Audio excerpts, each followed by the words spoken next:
6 out of 8 professional ballet dancers were fired just before an annual performance of the Nutcracker in Syracuse, New York. It's allegedly because a few weeks ago, all 8 dancers went on strike after writing a statement to the Syracuse City Ballet Board expressing concerns over their physical and emotional well-being. Much of the conflict seems to stem from the hiring of a new creative director back in 2022. This has been kind of a death of 1,000 cuts. It wasn't just one incident and we threw up our hands and said we're out. The board has continued to ignore our concerns. The dancers said 2 main events led to their strike. The first was receiving an email enacting questionable safety practices, like not being allowed to speak directly to their dance partner. When you're doing lifts and turns and things that you sometimes have never done before, communication with your partner is key. It became apparent that our voice was not wanted. I found myself even having thoughts of this might be where I finish my career. Like, this might be it. I might be put in a circumstance where I am in danger or something happens and I get hurt, and this is where it ends. The second was the creative director's confrontation with a 15-year-old student dancer over what she and other members were saying about the ballet. The student was so distraught. She was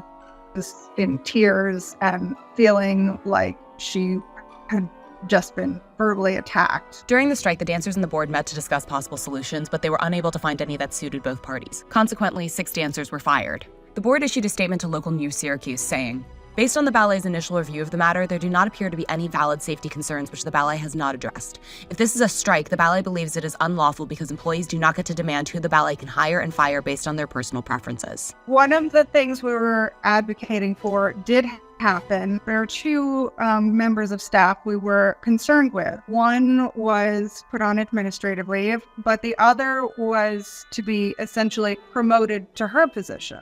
However, we were absolutely willing to compromise.